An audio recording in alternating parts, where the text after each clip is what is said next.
Con respecto a las fichas iconográficas, en este caso se registran los datos que corresponden a cualquier tipo de documento que no puede ser identificado mediante las fichas anteriores. Y en este caso incluyen la siguiente información. Está relacionado a algunas piezas, ¿verdad? Ahorita lo van a ver. ¿Cuáles son los datos que se incluyen? El nombre del autor en caso que lo tenga, y obviamente se inicia por los apellidos. Nombre del objeto que se subraya o se coloca en cursivas. Entre paréntesis, indicar qué tipo de objeto es. Pintura, escultura, pieza o ruina arqueológica, algún edificio, algún mapa o cualquier otro objeto que solo se puede observar a través de la vista, ¿verdad? Número 4, el origen. En este caso, la ubicación original en donde fue encontrado, la institución que lo produjo o entre otras. Número 5, lugar de resguardo actual, ¿verdad? Porque hay algunos objetos, ¿verdad? Que tienen un lugar de origen y que tienen un lugar de resguardo actual, ¿verdad? Si lo tuviera, pues se coloca si está en un museo, en una pinoteca, en una mapoteca o en algún otro lugar. El lugar, estado o país de ubicación actual y la fecha de visita consulta. Obviamente no todos los apartados se van a cumplir. Veamos este ejemplo que tenemos acá. Nos vamos a referir a un objeto. Miren, no tiene autor, pero sí nos vamos a referir a un objeto. Catedral de Toluca. Entre paréntesis me indica qué tipo de objeto. En este caso es un edificio, ¿verdad? Y el lugar, estado o país de ubicación actual. Y por último, la fecha de visita o consulta. Toluca, México, 14 de julio del año 2005. ¿Verdad?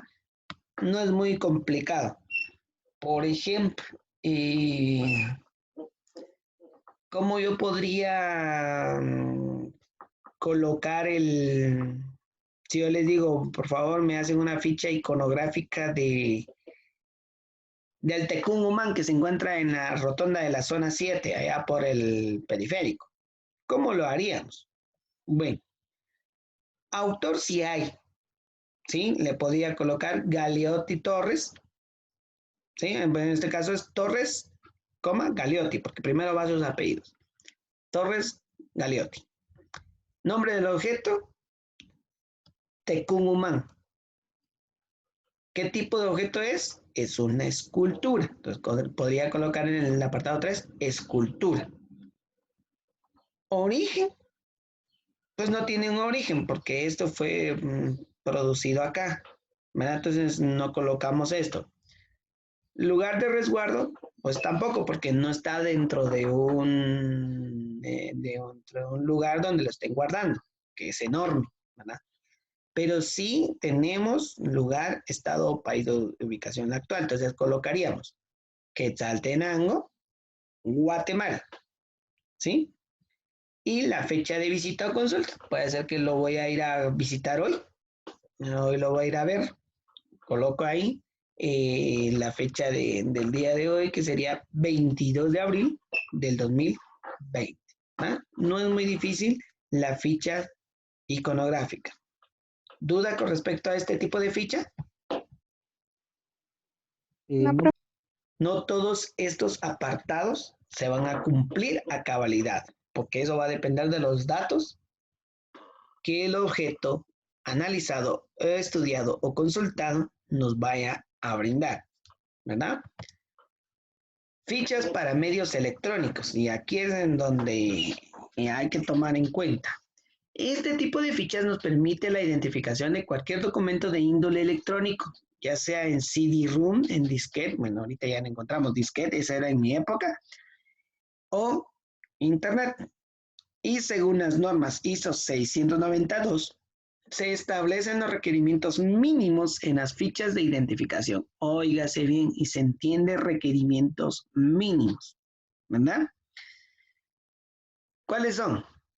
Número 1, Responsable principal o autor. Número 2, título subrayado. No se les olvide que todos los títulos van subrayados o en cursivas. El tipo de soporte se coloca entre corchetes, ¿sí? Edición o versión utilizando las abreviaturas ed o ver. Si existe, se designan los números, fecha y números según sea el caso. 6. Lugar de la publicación, editor, fecha de publicación en los casos que la información sea promocionada. 7. Ubicación electrónica entre ángulos. ¿Sí? Ahorita lo vamos a ver.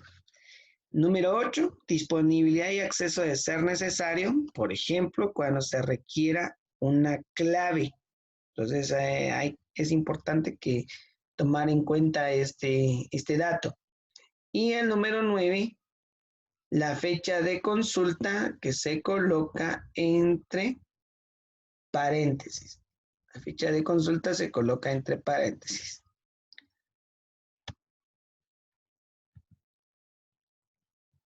Veamos este ejemplo de CD-ROM.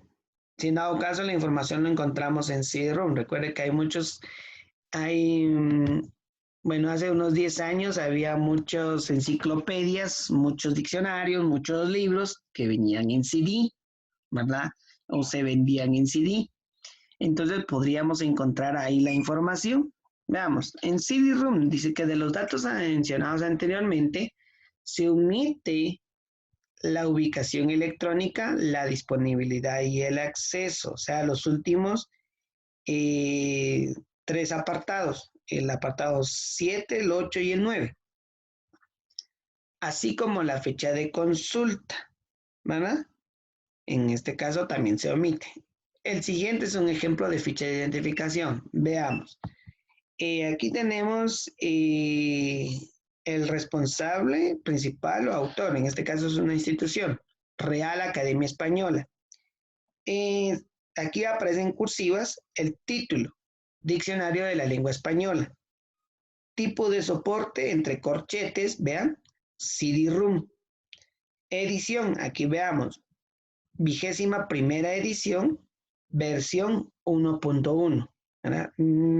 Miren específicamente las abreviaturas que encontramos acá. Y aquí encontramos el editor y la fecha, porque no existe más. Espasa Calpe, 1998. Cuando se trata de identificar un elemento del CD-ROM, además de los datos ejemplificados anteriormente, se añade el autor, si lo tiene, y el título o tema, entre comillas, ¿sí?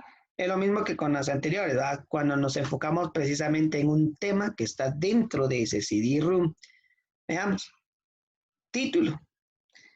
Antecedentes históricos. De ahí viene el nombre del autor o de la institución responsable, Suprema Corte de Justicia de la Nación. Encontramos aquí ¿cómo se dijera? El título del CD, Ley de Amparo y Interpretación por el Poder Judicial de la Federación. El soporte CD-ROM. Aquí encontramos el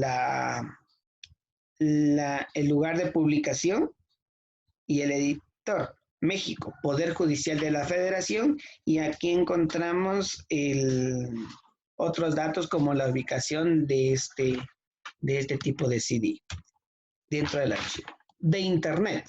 Bueno, ya estamos en las últimas. De Internet, hoy en día es muy común el uso de las redes de Internet para obtener información. Lamentablemente, en muchos casos se ha aplazado fuentes de información convencionales e invaluables como los libros. Los libros siempre van a ser la fuente principal de la información, siempre. Y es lo más viable que vamos a encontrar. Eso no significa que los periódicos, que los medios electrónicos no sirvan, específicamente el Internet, pero es que en el Internet encontramos mucha información que a veces rayan en lo falso, ¿verdad? No obstante, su uso ya es tan difundido que resulta indispensable considerar los medios adecuados para identificar las fuentes consultadas en este medio electrónico, haciendo a un lado la atractiva posibilidad de pasar como propia cualquier dato obtenido de la red. Para ello, es bastante útil emplear fichas de identificación. Veamos este ejemplo. Y es exactamente, tiene los mismos datos que ya les había indicado. Veamos.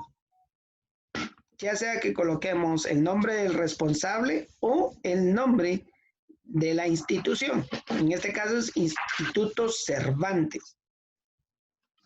Tenemos aquí el título, si se dan cuenta está en cursivas, es Centro Virtual Cervantes.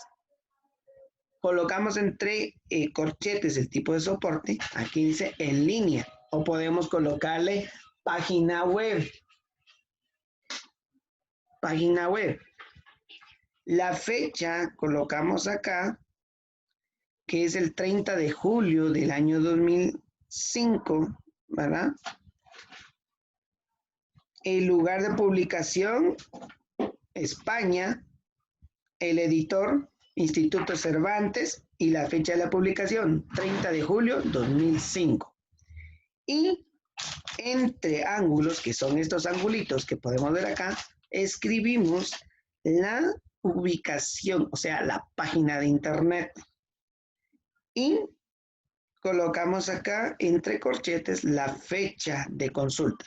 Se coloca consultada el 30 de julio del 2005, ¿verdad? No todos los datos los puede dar porque hay algunas páginas web que, por ejemplo, no coloca la fecha de publicación, pero sí aparece el lugar de publicación y sí aparece el editor, ¿verdad? Bueno. Cuando se trata de identificar un artículo u otro elemento obtenido del sitio, se utiliza el mismo procedimiento que en el caso de CD-ROOM, ¿verdad? Porque a veces hay una página que se especifica en un tema, un tema netamente específico. Entonces, se utiliza lo mismo. Se coloca el nombre del autor, se coloca el título de la obra o el título de ese tema, de ese apartado, de ese artículo. Veamos, aquí está el nombre del autor, en este caso aquí aparece el nombre el título de la página o el título del tema general, ¿va? México Desconocido Online, el soporte entre corchetes en línea, el lugar y fecha de publicación, México, editor Terra, y la fecha del año 2002. Entre ángulos se coloca la página web y vuelve entre corchetes la fecha de publicación, ¿verdad? Entonces, cuando es un artículo específico, lo único que se agrega es el nombre del autor y se agrega entre paréntesis, entre comillas, el nombre o el título de ese artículo en específico. Fichas de contenido. Entre las fichas de contenido encontramos las fichas textuales, las fichas de resumen, las de paráfrasis, las de comentario. Esas 4 son las que vamos a ver. Las de resumen. Vamos con las textuales, perdón.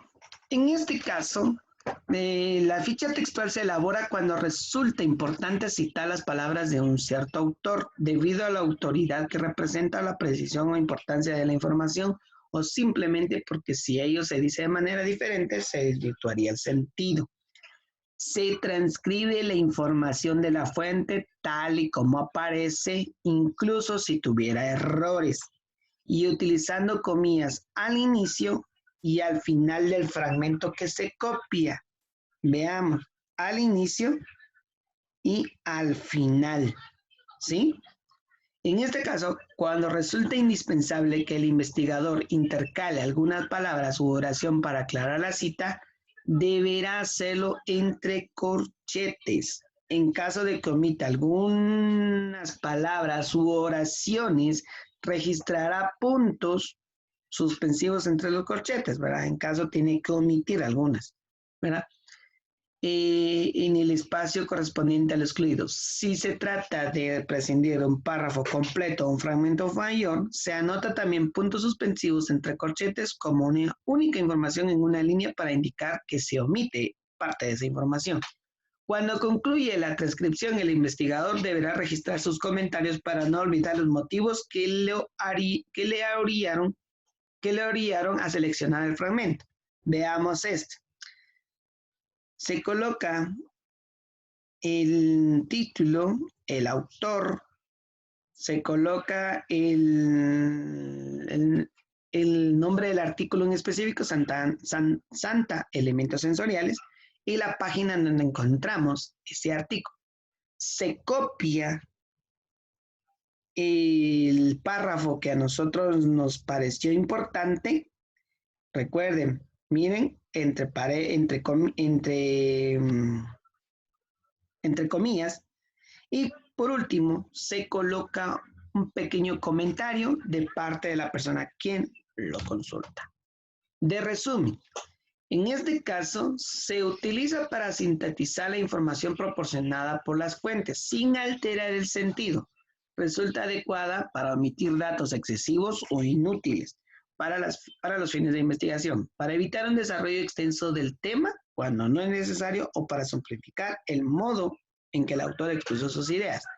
Veamos, aquí encontramos el nombre de la institución responsable, encontramos aquí el nombre de la autora y el título del contenido en donde lo encontramos.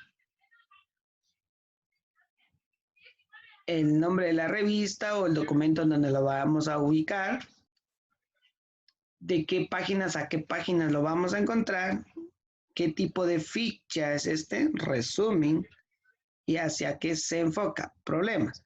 Entonces aquí colocamos, para Patricia Galeana, el edificio de Lecumberri que alberga el Archivo General de la Nación enfrenta diversos problemas, espacio insuficiente, hundimiento y condiciones ambientales negativas, humedad y contaminación.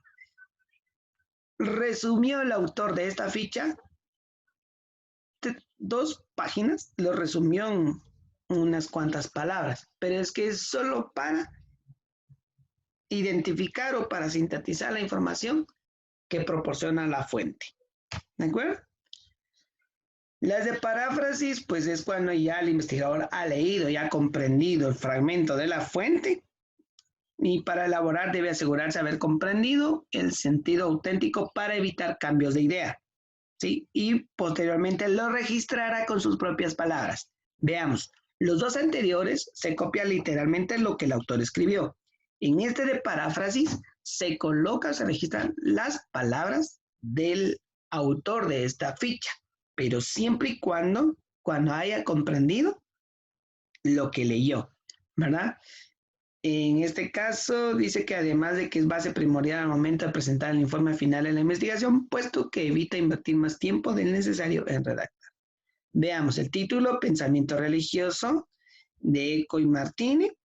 Encontramos aquí Apocalipsis, en qué creen, página 37, el significado y paráfrasis. Y colocamos aquí con nuestras propias palabras,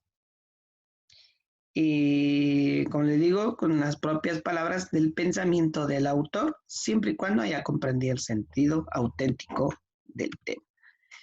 Y por último, los de comentario. Pues en este caso hay ocasiones en que el investigador necesite registrar sus comentarios sin que estos hayan surgido de la revisión de alguna fuente concreta, y en la cual se omite la referencia. El estilo en Santa, implicaciones del título. El título de la novela hace referencia a los protagonistas. En este sentido, resulta irónico comparar las explicaciones de sus significados, santidad y pureza, y las acciones que esta mujer realiza al convertirse en prostituta. Veamos, aquí está el comentario del autor de esta ficha, ¿verdad? Entonces, veamos, chicos, estas últimas fichas de contenido, que son 4, pueden surgir de un periódico, pueden surgir de un libro, pueden surgir de una revista, pueden surgir de un folleto, pueden surgir de una película, de una página en internet, de cualquiera, ¿sí? Y se utilizan acá en esta parte los elementos. Aquí este autor los tiene desordenados, pero pueden utilizar siempre el mismo orden que nos indicaron anteriormente. ¿Qué es lo que va a tener de más? Pues esto, ¿verdad?